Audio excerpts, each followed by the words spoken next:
పిండితో ఇంట్లోనే వినాయకుడిని ఏ విధంగా తయారు చేయాలో ఇప్పుడు చూద్దాం. 1 కప్పు మైదాపిండి, తగినంత పసుపు, పచ్చి పాలు. ఇప్పుడు 1 కప్పు మైదాపిండిని తీసుకొని కొంచెం అంత పసుపు కలుపుకోవాలి. ముందుగానే ఇలా పాలు పొయ్యక ముందే కలుపుకోవాలి. తర్వాత పచ్చి పాలు పోస్తూ ఇలా పిండిని కొంచెం చపాతీ పిండిలాగా తడుపుకోవాలి. మరి అంత లూజ్గా కాకుండా కొంచెం టైట్గానే ఉండాలి. ఒక 15 మినిట్స్ మనము మూత పెట్టి ఉంచాలి. 15 మినిట్స్ తర్వాత మూత తెరిచి ఇలా గుండ్రంగా ఉండల్లాగా చుట్టుకోవాలి. ఒకటి పెద్ద సైజులో అయితే చుట్టుకోవాలి. తర్వాత 2 నార్మల్ సైజు, ఇంకా 2 కూడా సేమ్ నార్మల్ సైజు. అట్లా ఒక 7-8 ముద్దలు అయితే చుట్టి పెట్టుకోవాలి. ఇవన్నీ ఎందుకు ఇలా చుడుతున్నాము అనేది మీరు మొత్తం వీడియో చూస్తేనే అర్థమవుతుంది. సో ఆల్మోస్ట్ మనం ముద్దలుగా చుట్టుకోవడం అయితే అయిపోయింది.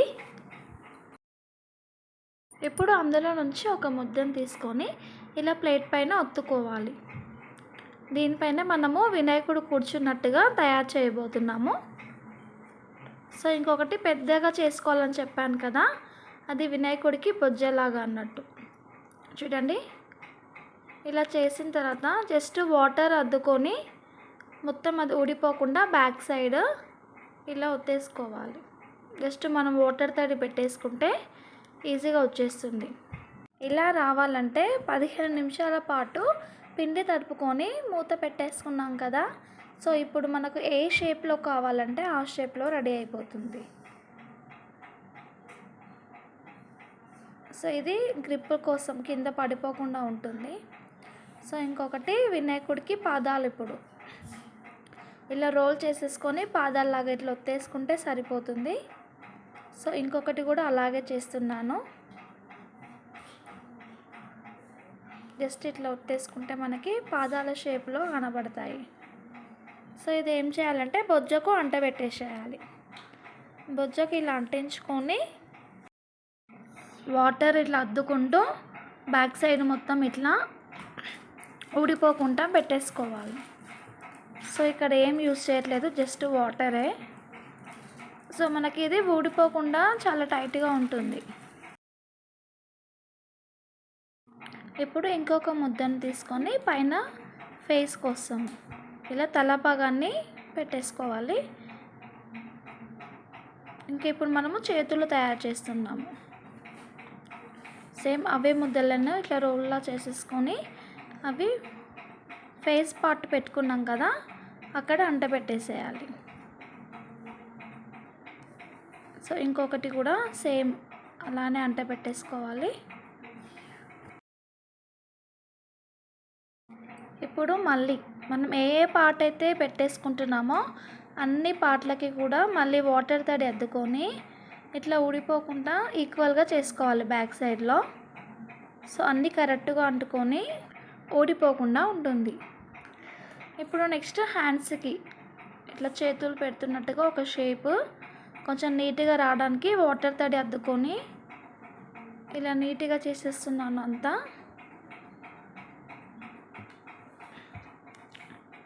సో ఇప్పుడు ఇంకొకటి చెవులు. ఇంకా ముద్దను తీసేసుకొని ఇలా మనము మొహంలాగా ఏర్పరచుకున్నాం కదా, అక్కడ వినాయకుడికి చెవులు పెట్టేసుకోవాలి. ఇంకొకటి కూడా సేమ్ ఇలా ఒత్తేసుకొని మనము చెవుల షేప్గా పెట్టేసుకోవాలి. ఇప్పుడు ఇంకో ముద్దను తీసుకొని వినాయకుడికి తొండంకి కూడా వాటర్ డిప్ చేస్తూ ఇలా లడ్డు తింటున్నట్టుగా పెట్టేసుకోవాలి.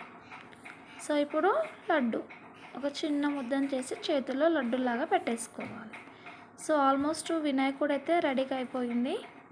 నెక్స్ట్ ఇప్పుడు వినాయకుడికి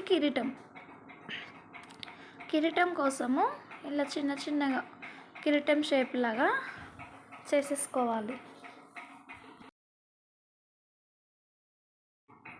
సో ఇలా ఒకదానిపైన ఒకటి పెట్టేసుకుంటూ కొంచెం పెద్దగా చిన్నగా పెట్టేస్తే 3 మనకు కిరీటంలా కనబడుతుంది.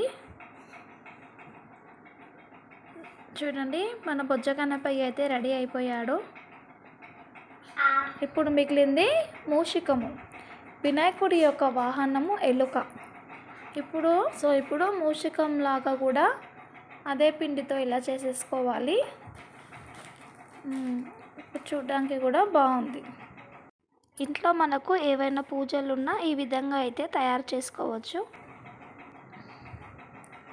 ఇప్పుడు వైట్ కలర్, ఇది పసుపు కలపని పిండి, ఇది కూడా మైదా పిండియే. దీంతో చిన్న చిన్నగా ఉండ్రాల్లాగా ఇలా చుట్టేసుకోవాలి. సో ఇలా కొన్ని అయితే నేను చుట్టేసుకుంటున్నాను ఉండ్రాలలాగా.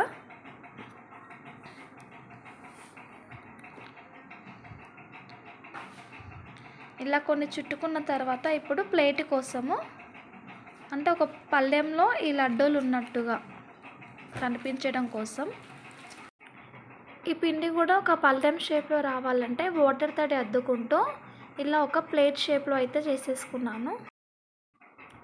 ఇప్పుడు ఈ ప్లేట్కి నేను ఒక వాటర్ కలర్ యూజ్ చేస్తున్నాను, బ్రౌన్ కలర్ది. ఒక ప్లేట్లో, రియల్ ప్లేట్లో అయితే ఎలా ఉండ్రాలు ఉంటాయో ఆ విధంగా అనిపించడం కోసం చేసి ఇలా ఉండ్రాలన్నీ ఆ ప్లేట్లో పెట్టేసుకోవాలి.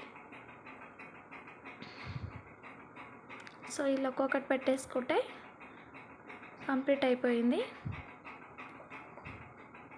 నిజంగా ప్లేట్లో ఉండ్రాలు ఉన్నట్టు కనబడుతుంది కదా. ఇప్పుడు వినాయకుడికి అలంకరణ చేద్దాము. సేమ్ అదే వాటర్ కలర్, ఇక్కడ టూత్పిక్తో అయితే నేను ఇలా ఐబ్రోస్, కిరీటానికి ఈ విధంగా వైట్ కలర్ బొట్లు అయితే పెడుతున్నాను. ఇప్పుడు మన వినాయకుడికి నామం. సో రెడ్ కలర్తో నామం అయితే పెట్టడం జరిగింది. ఇప్పుడు తొండానికి ఇలా ఒక 3 గీతలు గీసేసుకొని దానికి కూడా వైట్ కలర్ అయితే పెట్టేసుకుంటున్నాను. ఇప్పుడు వినాయకుడికి కళ్ళ కోసం అయితే ఇక్కడ నేను మినప్పప్పును వాడాను.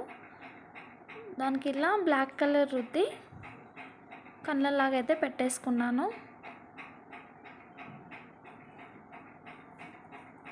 సో చూస్తున్నారు కదా మీరు కూడా మన బుజ్జి గణపయ్య ఎంత చక్కగా తయారవుతున్నాడో. ఇప్పుడు దేవుడి ఆశీర్వాదం మనకు ఉండాలి కాబట్టి స్వస్తిక్ గుర్తు వేసుకోవాలి. ఒక చేతిలో అయితే లడ్డు పెట్టేసుకున్నాం కదా. ఇప్పుడు దంతాలు, అదే టూత్పిక్కి వైట్ కలర్ రుద్దేసి ఒక దంతాన్ని షార్ప్గా, ఇంకో దంతాన్ని కట్ చేసి వినాయకుడికి ఏకదంతుడు అంటాం కదా, ఇంకో దంతం నార్మల్గా పెట్టేసుకోవాలి. ఇప్పుడు లడ్డూకి వైట్ కలర్ వాటర్ కలర్ అయితే వేస్తున్నాను. సో ఇప్పుడు మూషికానికి కూడా బ్లాక్ కలర్ మొత్తం వేసేసుకుంటే బాగుంటుంది అనిపిస్తుంది. సో ఇలా మొత్తం బ్లాక్ కలర్తో అద్దేస్తున్నాను. ఇప్పుడు గణపతికి జంజరం, ఒక వైట్ కలర్ దారంతో జంజరం వేసేస్తే అయిపోయింది. జై బోలో గణేష్ మహారాజ్కి జై. ఈ వీడియో చివరి వరకు చూసిన వాళ్ళందరికీ థ్యాంక్ యూ.